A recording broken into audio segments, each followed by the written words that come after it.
물어봐도 되는데요. 어린이가 어린이들 함께 예배를 드는 부분도 굉장히 즐거워하시는 분이라고 믿습니다. 그래서 아이들이 옹알이를 해도 전혀 그렇지 않고 함께 예배드리는 교회가 복된 교회입니다.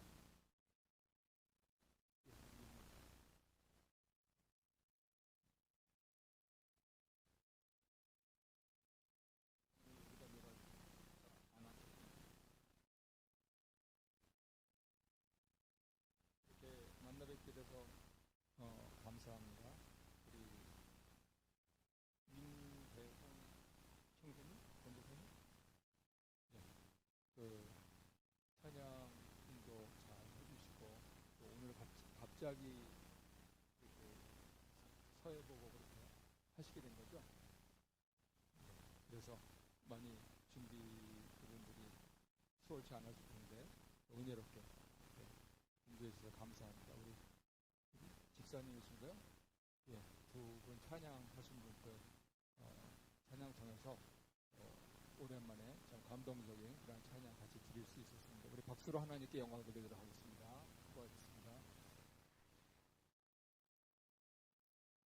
저는 여기 던다스를 쭉 가시다 보면은 그 에리밀스 파크웨이를 지나면서 이렇게 길이 내려갔다가 UTM 캠퍼스 쪽으로 올라가잖아요.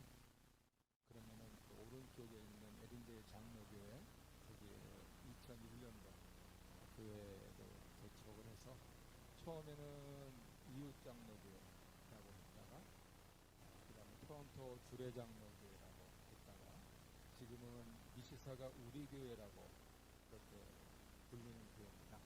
그러니까 지금 24년이니까 꽤 연세가 됐는데 우리 이일현 목사님 옛날에 크리스천 월드 신문 우리 교회 이렇게 있을 때 현역으로 섬기시고 했던 부분도 기억나는데 실제로는 오늘 처음 뵙고 인사드릴 수 있어서 참 감사하고 목사님 두 분 목사님이시라고 말씀을 드렸는데 나중에 테이블에서 인사드리도록 하겠습니다. 감사합니다. 장로교인데 지금 주보에도 보시다시피 교회 이름이 두 가지로 나와 있잖아요. 하나는 미시사가 우리 교회, 그리고 우리 장로교회. 우리 장로교회 따로 있어요. 저희는 미시사가 우리 교회. 그 버넴도에 있는 우리 장로교회는 옛날에 강성철 목사님 신고하시다가 지금 새 목사님도 신고하고 미시사가 우리 교회는 이제 제가 개척해서 지금까지 계속 안 잘리고 생존하고 있는 그런 교회입니다. 목사님하고 3월달에 건강기리를 위해서 서로 교회 방문하고 같이 예배는 아니고 그냥 기도로 준비하고 이렇게 했는데 우리 은혜와 평강교회 예배실에 들어와서 굉장히 마음이 따뜻하고 감사했어요. 그리고 여기 본교회에 계신 분들 몇 분하고도 그렇게 인사 나눴는데 보니까 펜타코스탈이라고 그러시더라고요. 개인적으로 저는 여의도 순복음중앙교회에서 침례를 받았습니다. 그래서 펜타코스탈이라 해가지고 그러면 여기 침례통이 어딨냐? 우리 성도님들 이 교회 침례통 어디 있는지 아세요? 침례교회 맞죠? 은혜와 평강교회 침례교회죠? 네, 그러면 침례 받아야 되잖아요. 그죠? 네, 저 침례 받았어요. 침례탑 어디 있는지 아세요? 여기 근데 가만히 보니까 있을 데가 없잖아요. 지하실도 없지, 2층도 없지. 여기 있습니다. 그래서 이 시간 찬양 드린 대로 주님이 여기 계시오니 우리가 믿음으로써 열심히 전도하시고 또 많은 새 신자들 불러 모으시고 하셔서 여기에서 우리 목사님 많은 침례를 베푸시는 복된 기회가 되시기를 축복합니다. 근처에 팬데믹 지나면서 예배당 다니다가 안 다니는 사람들이요 꽤 돼요. 실제입니다. 그래서 어떻게 우리가 전도하면 좋을까 하는 부분들에 대해서 우리가 고민하면서 기도하고 또 캠퍼스 전도도 해야 되겠고, 그다음에 각 집을 다니면서 전도도 해야 되겠고, 굉장히 중요한 사명을 우리 하나님께서 은혜와 평강 부여주신 줄로 믿습니다. 그동안에 좀 규모가 있는 교회로는 동순교회가 지금 이제 옥비에 의해서 다시 큰 길로 나와가지고 있고, 이번에 부활절 연합예배 때 우리 목사님도 학생기도 인도하시면서 이쪽 서쪽 지역을 이제 커버하도록, 영적으로 커버하도록 그렇게 잘 연합활동이 시작되지 않습니까? 감사드리고요. 오늘 목사님 아침 일찍이 카톡하셨는데 제가 애들하고 노느라고 저희 애들이 조금 나이는 많은데 정신연령은 좀 어려요. 그래서 아빠를 좋아해가지고 주일날 오전밖에 만날 시간이 없어서 애들하고 노느라고 안 봤더니 직접 전화 왔었어요.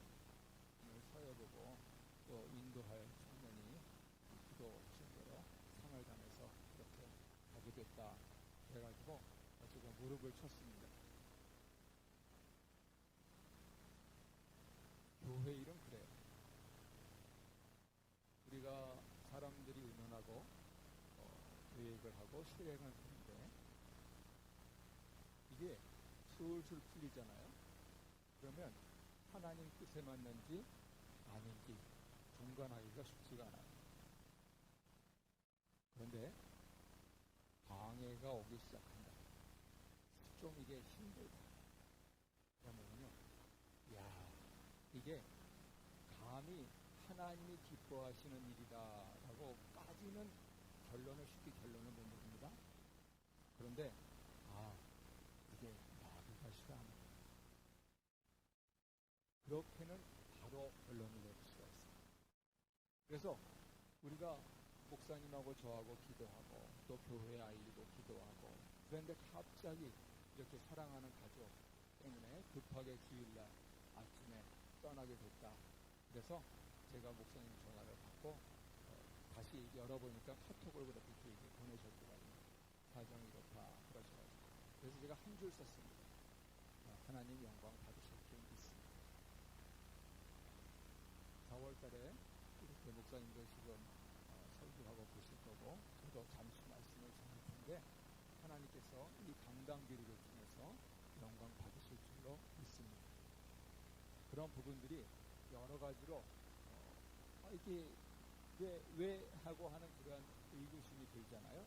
그러면 우리가 하나님 뜻대로 잘 살고 있는가 하는 점을 가장 먼저 기록을 해야 되고, 그랬을 때 이게 인간으로서 하나님의 깊은 지혜를 알 수가 없어서 쉽게 결론을 못 내릴 때 그냥 술술 풀리고 세상 사람들이 누구나도 좋아할 만한 그러한 일들이 된다. 그러면 조금 의심이 돼요.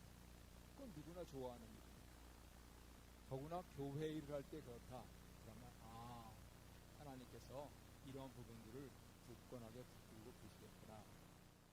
이렇게 느끼고 왔는데 오늘 주님 여기 계시오니 처음 듣는 찬양인데 하나님께서 그 은혜를 주시고 그렇게 예배 말씀을 전할 수 있는 기회를 주셔서 너무 감사하다 느꼈습니다.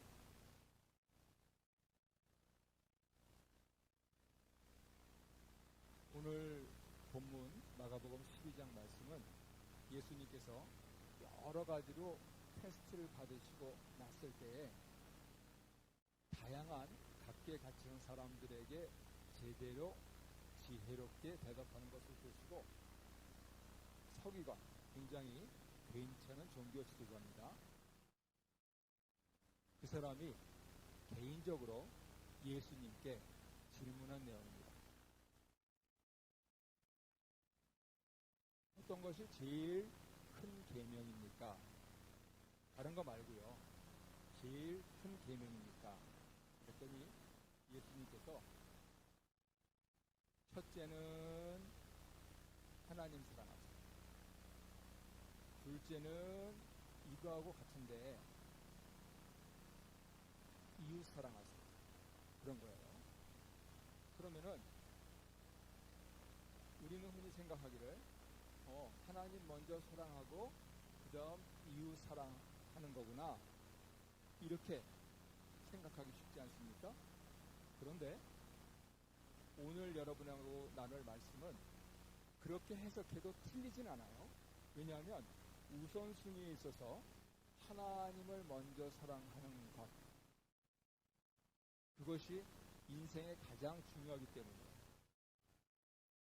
그런데 예수님께서 말씀하신 뉘앙스를 보면은 둘째도 그것과 같다. 그러시면서 이웃을 사랑하세요. 이렇게 말씀하십니다. 그래서 저는 이 부분들을 진리와 논리라고 하는 그러한 제목으로 이렇게 생각해 보세요라고 제시할 겁니다. 첫째는, 둘째는 이라고 하는데 우리는 첫째가 이것이고 둘째가 이것이라고 생각하지만 예수님은 첫째는 그리고 둘째는 이렇게 말씀하십니다. 그리고 예수님의 일생이라고 하는 것은 바로 이겁니다. 바로 저거. 바로 그것이 하나님의 지혜고, 바로 그것이 인생 제대로 산 실리적인 인생입니다. 바로 그것이 우리의 신앙생활에 있어서 가장 논리적인 것이다 하는 부분들을 잠시 나누려고 하는 것입니다. 우리 원로 목사님도 그러시고 합니다만 인생은요 다른 거 없습니다. 특히 젊은 후에 되신다고 스스로 생각하실 때 이렇게 예배당에 나와서 하나님께 예배드리는 분들은 복된 분들입니다. 왜냐하면요 어느 정도 삶을 살고 나면은 인생이 무엇이냐 하는 점에 대해서 결국 하나님 한 분 의지하고 사는 것밖에 없다. 그리고 우리가 상상하면서 내 마지막 가는 길이 어떨까 라고 했을 때 내가 하나님 한 분께 의탁하는 것 외에는 대안이 없다 하는 것을 알 수가 있습니다. 그래서 우리 조상들은 그것을 한 단어로 줄여서 경천이라고 했습니다. 그런데 서기관도 알도 지금 질문하고 본인도 알았고요. 예수님도 그렇게 대답하시는데 사람들의 지혜 가운데서도 그것만으로는 부족하다 이렇게 생각합니다. 왜요? 하나님은 안 보이세요. 그러면 하나님을 안 보이시는 것을 제대로 섬기고 있다는 것을 내가 어떻게 합니까? 그거는 보이는 것을 제대로 섬기는 데 있다. 이렇게 해석하는 것이죠. 그래서 지혜로운 우리 조상들은 경천만 얘기를 하지 않고 경천애인이라고 얘기했습니다. 하지만 다시 분명히 말씀드립니다. 분명히 순서가 있습니다. 경천이 먼저입니까? 애인이 먼저입니까? 저는 애인이 먼저라고 생각하고 살았습니다. 그래서 집사람하고 살고 있습니다. 그리고 이제는 조금 철이 들어가지고 그것을 넓혀서 사랑할 사람들이 참 많구나 하는 것을 깨닫고 있는 중입니다. 하나님을 사랑하고 이웃을 사랑하라. 우리 조상들의 지혜로 얘기하자면 경천애인입니다. 그렇게 사는 것이 제대로 산 실리 있는 인생이다 하는 것입니다. 동시에 이 부분들을 사람들이 생각해보시 무엇일 뿐이고 무엇이 둘째냐 하는 것으로 얘기를 안 하고 그것을 통합적으로 예수님께서 자신의 인생을 통해서 그리고 자신의 죽음과 그리고 부활을 통해서 우리에게 보여주신 분명한 논리가 있습니다. 그것이 다름 아닌 십자가의 길입니다. 이 십자가의 길을 간다고 하는 것이 무슨 뜻이냐? 단지 내가 나의 모든 것을 희생하고 그저 그냥 다 내주고 하는 것이냐? 거의 순교적인 삶이죠. 그런데 우리가 일반인으로 사회를 살아갈 때 얼마나 많은 사람들이 그렇게 할 수 있습니까? 예수님은 모든 사람들이 십자가의 길을 가기를 원하십니다. 예수님을 따라서. 그러한 논리하에서 볼 때 오늘 여러분과 오늘 본문을 가지고 그 십자가의 삶을 사는 것은 우리가 주의를 지키고 나가서 사는 저 일주일의 삶 속에서 다른 사람들을 나하고 똑같이, 오늘 예수님 그러시잖아요. 둘째도 이와 같으니 내 이웃을 내 몸과 같이 사랑. 다른 사람을 나처럼 똑같이, 조금 어려운 한자로 쓰면은 차별하지 마. 저 사람은 뭐가 어떻네, 이 사람은 뭐가 어떻네, 그렇게 하지 말고 똑같이 하나님이 나를 사랑하셨듯이 하나님이 저도 사랑하시니까, 하나님이 사랑하시니까 나는 경천하는 사람이니까 애인하는 것이다. 똑같이 사랑하는 것이 우리 신자들의 삶의 논리다. 이렇게 해석하면 그렇게 어렵습니까? 예수님 말씀대로 사는 것이 그렇게 어렵습니까? 십자가의 길을 가는 것이 그렇게 어렵습니까? 해봄직하지 않습니다. 이 부분들이 오늘 설교의 핵심입니다.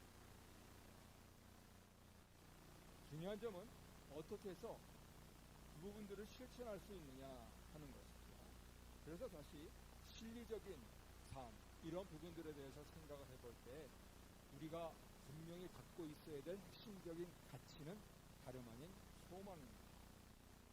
지금 화면에 보시면은 노 부부가 함께 길을 건너가고 있는 그러한 배경 화면이 있을 겁니다. 사도 바울이 비록 독신으로 그렇게 교회 복음을 전하고 있어도 너무나도 많이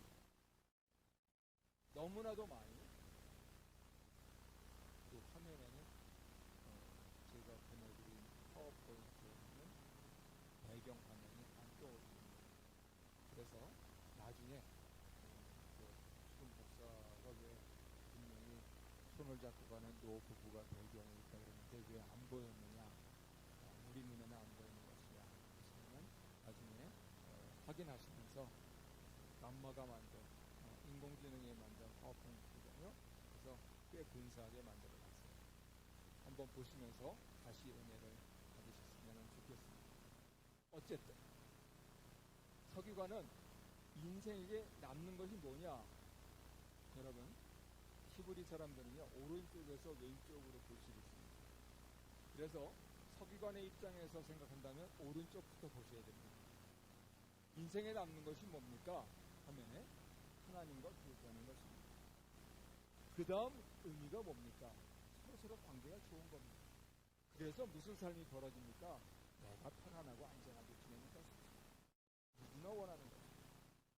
즉, 하나님께서 인생을 창조하시고 우리에게 원하시는 삶은 하나님을 잘 섬겨서 경천해서 평안한 삶을 살아야 하는 것입니다.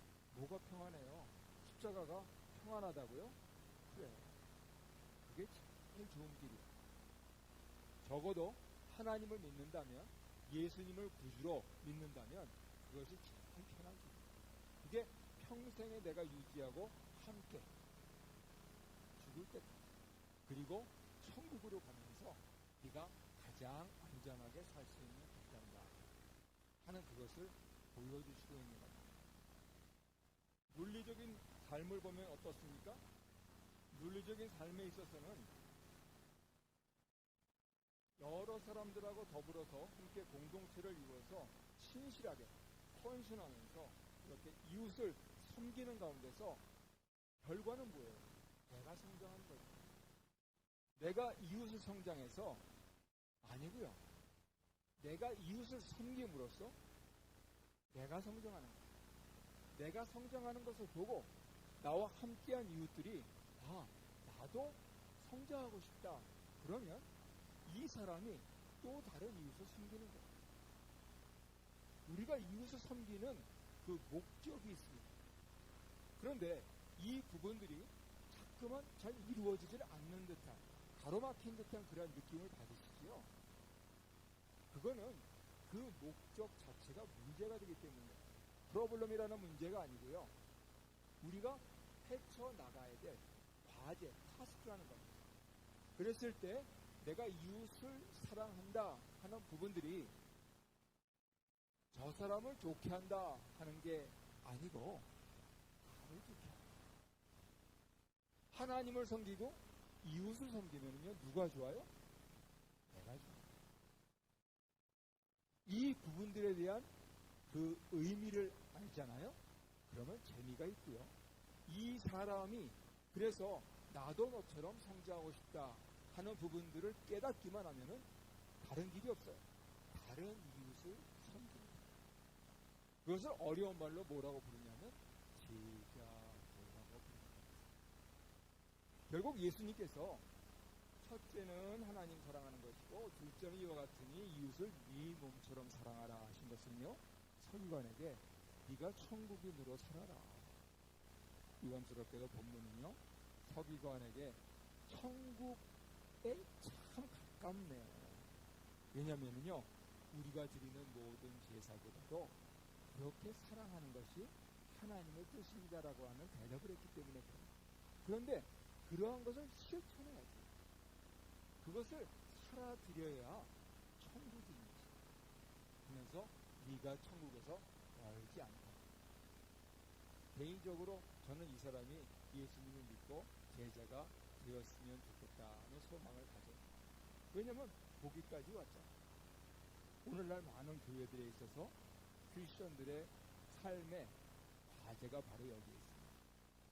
여기까지 왔어요. 근데 천국인으로 사는 것은 굉장히 어렵다고 생각해요. 십자가를 어차피 나는 믿는 자로서 하나님을 섬기는 것이 나의 삶의 도리입니다. 그리고 하나님을 섬기기 때문에 내가 내 이웃을 사랑하는 것이 당연한 것입니다. 내가 내 이웃을 사랑하면 내가 좋은 것을 보고 그 섬김을 받은 이웃이 또 다른 이웃을 섬기게 될 때 하나님의 영광을 받습니다. 그것이 거창하진 않을지라도 이번 주간에 여러분들이 팀월튼 커피 한 잔으로 이웃을 섬김을 통해서 그 사람의 마음에 문이 열리고 나도 이웃을 섬겨서 저 형제 자매처럼 저 집사님처럼 복받는 사람이 되고 싶다 하는 그 깨달음이 임하잖아요. 그러면 그것이 십자가의 길이다. 그것이 오늘 마가복음 12장에서 예수님께서 첫째는 하나님 사랑하세요. 둘째는 네 이웃을 네 몸처럼 사랑하세요 하시는 그 진리의 길을 계속하고 있는 것이다. 이런 말씀을 요약하도록 하겠습니다. 우리가 삶을 살아갈 때 분명하게 생각해야 되는 것은 하나님 우선입니다. 그래서 아무리 힘들고 어렵고 바쁘더라도 하나님께 예배하고 하나님께 기도하고 하나님께 헌상하고 하는 부분들 해서는 안 됩니다. 그것이 우리가 인생을 제대로 사는 길입니다. 우리가 복받는 길입니다. 하지만 그것은 시작입니다. 눈에 보이지 아니하시는 하나님께서는 우리 예수님처럼 우리가 우리의 이웃들과 더불어서 평화의 삶, 의미 있는 삶, 재미있는 삶을 살게 하십니다. 그랬을 때 우리 마음은 갑자기 덜컥 막힙니다. 어떡하지? 내가 내 시간 뺏기면 어떡하지? 내 돈 들이면 어떡하지? 그런 마음이 들 때는 하나님께서 내 마음에 소원을 주신 대로 오늘 주일날 주신 말씀은 이웃을 사랑하는 것이라 하셨습니다. 사실은요 하루 종일 들지 않습니다. 몇만 불 들지 않습니다. 조금 약하게 얘기하면 커피 한 잔입니다. 조금 약하게 얘기하면 30분, 1시간이면 됩니다. 그랬을 때 내가 그것을 순종해 드리면 하나님 영광을 받으시고 하나님께서 그를 통하여 나에게 복을 주시고 나의 섬김을 받은 나의 이웃이 내가 복받는 것을 보고 나도 하나님을 섬기고 이웃을 사랑해야 된다. 이렇게 깨달으면 그것이 복음을 전하는 길입니다. 우리 사랑하는 은혜와 평강교회 성도님들께서 첫째는 하나님을 사랑하시고 둘째 예수에는 이와 같은 내 이웃을 내 몸처럼 사랑하라 하신 예수님의 말씀에 따라서 오늘 이 시간 승리하신 2024년 복받는 그러한 삶을 사시기를 예수 이름으로